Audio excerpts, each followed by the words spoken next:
Ces derniers temps, je me suis beaucoup remis en question. Genre l'agilité, qu'est-ce que c'est vraiment?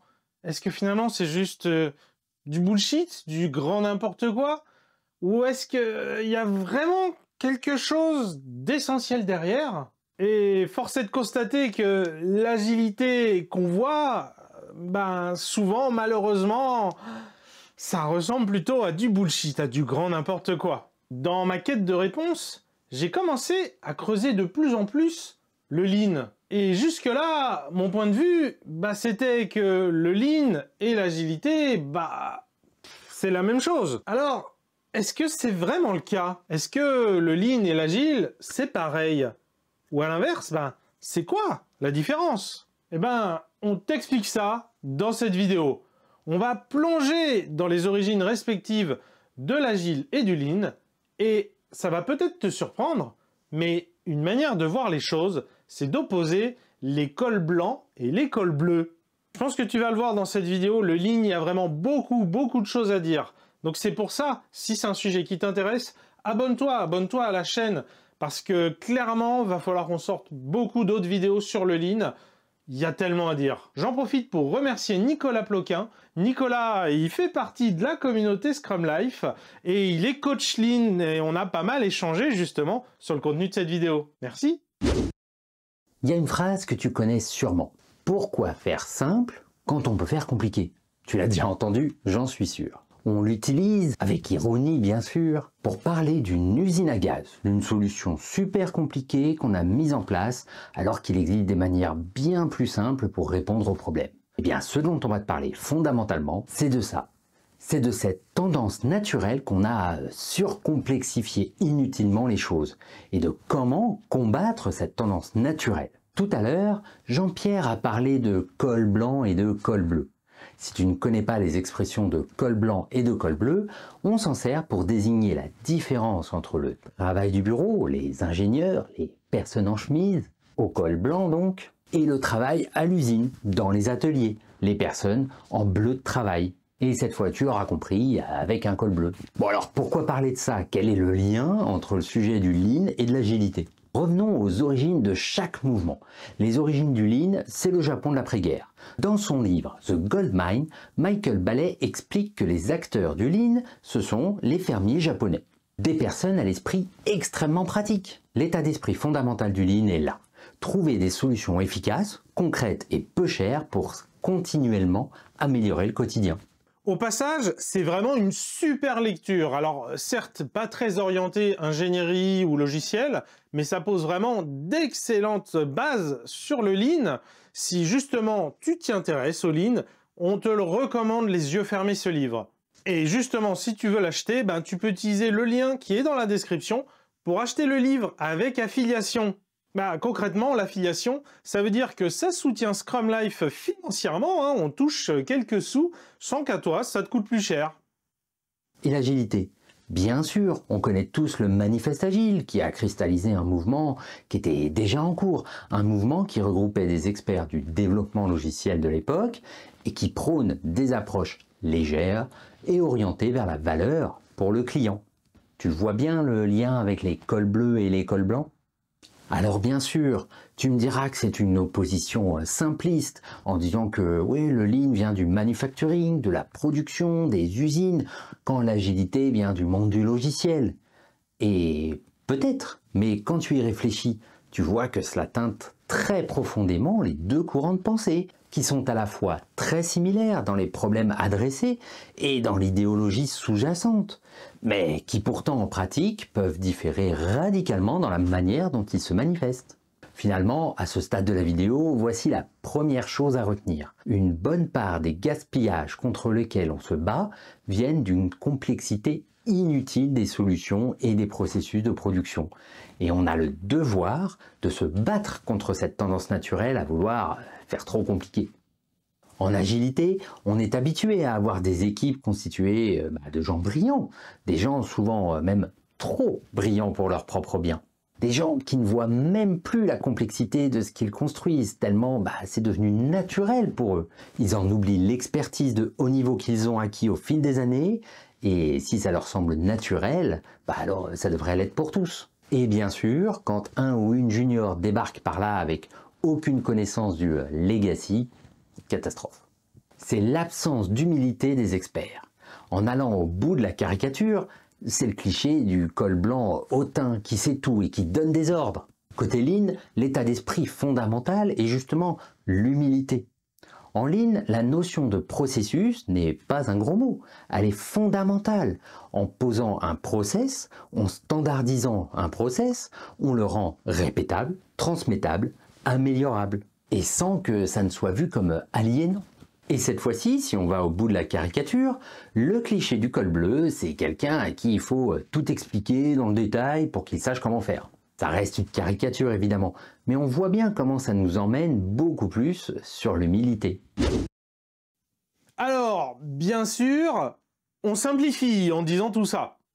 Bien sûr qu'une agilité bien mise en œuvre, ça repose sur l'humilité. Alors sur ce sujet, Martin Dalmin vient de sortir un livre incroyable sur les Sprint Goals. Il utilise justement un très joli nom pour expliquer comment adopter une approche empirique en pratique, le Humble Planning, une planification humble qui assume ne pas tout connaître en amont et qu'une part du travail consiste à découvrir en faisant ce travail. Et tu sais quoi? On va interviewer Martin justement pour parler de ça. Alors abonne-toi pour ne pas rater ça. Et si tu veux pas attendre, tu peux toujours acheter son livre dès maintenant. On t'a mis là aussi un lien affilié dans la description pour pouvoir soutenir Scrum Life au passage. Franchement, le livre est une perle, tu peux l'acheter les yeux fermés. Et de la même manière, tout autant que l'agilité repose sur l'humilité, le Lean, ce n'est pas rajouter des process partout et les imposer à tout le monde. En réalité, il existe deux aspects clés, tout aussi bien au Lean qu'en agilité, la dimension de la discipline et la dimension humaine. En agilité, on met souvent et généralement en avant la dimension humaine. On parle de collaboration, on parle de dynamique d'équipe, on parle d'approche produit et d'objectifs inspirants, de comment donner une vision aux personnes, comment ça leur donne des ailes pour accomplir l'impossible. Malgré tout, la dimension de la discipline, elle peut pas être ignorée. J'aime bien dire, l'agilité, c'est l'extrême rigueur.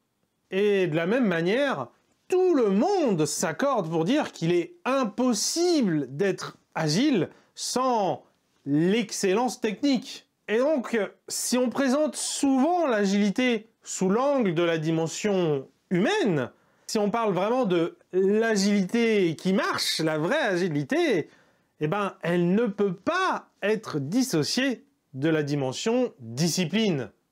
Alors maintenant, parlons du Lean. Qu'est-ce qu'il en est côté Lean?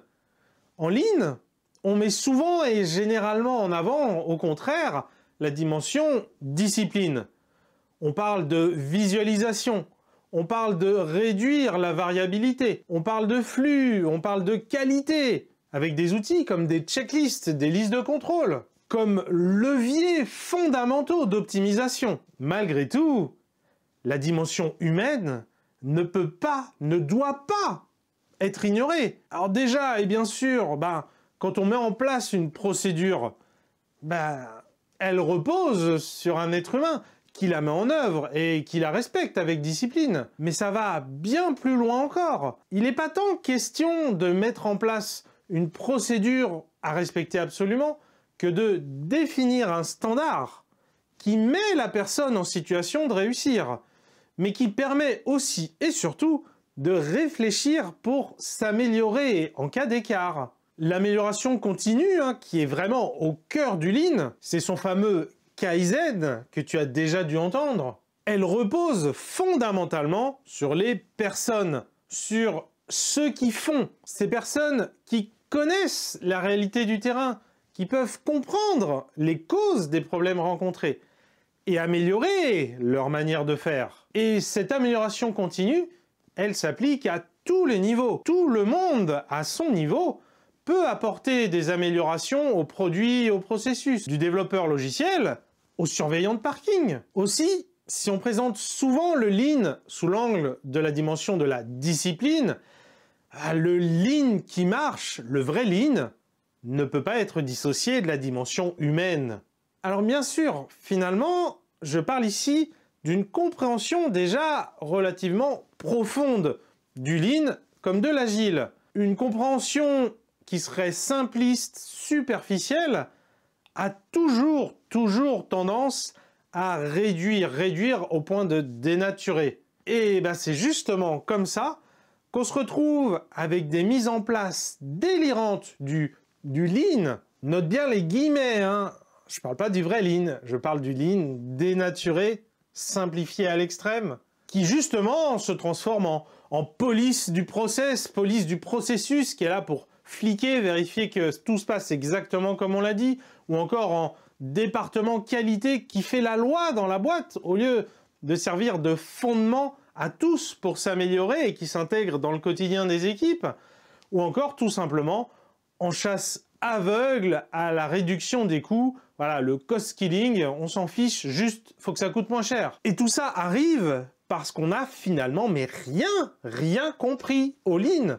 Et en particulier, on a totalement négligé sa dimension humaine. Et ben, de la même manière, c'est comme ça aussi qu'on se retrouve avec des transfos bidons agiles. Là encore, hein, note bien les guillemets, c'est pas la vraie agilité, c'est l'agilité simplifiée à son extrême et du coup dénaturée, qui se transforme alors soit en pays des bisounours, où l'autonomie des équipes prime sur tout, ou à l'inverse, en royaume des héros, où tout repose sur des individus qui sauvent le monde tous les jours. Et ça, on fait ça parce que là encore, finalement, on n'a rien compris à l'agilité, et en particulier, on a totalement négligé sa dimension de la discipline. Et maintenant que ce constat est posé, c'est difficile d'y remédier, à part à en parler autour de soi. Mais en tout cas, je pense qu'on vient là d'expliquer pourquoi on voit partout un tel grand n'importe quoi. Est-ce qu'on a raison dans ce constat? Est-ce qu'on a bien interprété la situation? Dis-nous en commentaire ce que tu en penses, comment toi tu vois les choses, et puis raconte-nous si tu vois un lien avec les situations que tu rencontres, justement. Là, par exemple, là, c'est comment dans ta boîte, c'est comment dans les précédentes boîtes où tu es passé? Maintenant qu'on a dit tout ça, qu'est-ce qu'il faut préférer? Le Lean ou l'Agile? Scrum, par exemple, reconnu comme le cadre de travail agile le plus populaire, a pourtant clairement appuyé dans sa dernière version 2020 qu'il provenait du Lean, pas de l'Agile. Alors, est-ce qu'il faut changer d'intitulé de poste? Faut plus être coach agile, par exemple? Eh bien, c'est ce que pense de plus en plus de monde, d'autant plus que le terme d'agilité devient de plus en plus chargé, connoté, et c'est rarement fidèle à la vraie agilité. En réalité, l'agilité comme le Lean sont deux énormes trousses à outils, deux approches avant tout complémentaires. Quand on se dit que les deux approches ont besoin à la fois de la dimension humaine et de la dimension discipline pour bien marcher, on voit bien que peu importe comment on s'y prend, on a besoin d'adresser les deux dimensions. Et justement, c'est pourquoi l'avenir est dans la pratique des deux en même temps. Si tu n'es pas déjà au courant, chez Scrum Life, on propose aussi des formations. Elles sont vraiment top, mais plutôt que d'essayer de t'en convaincre, le mieux est que tu démarres avec notre formation gratuite sur l'agilité et sur Scrum. Clique ici pour démarrer le cursus gratuit.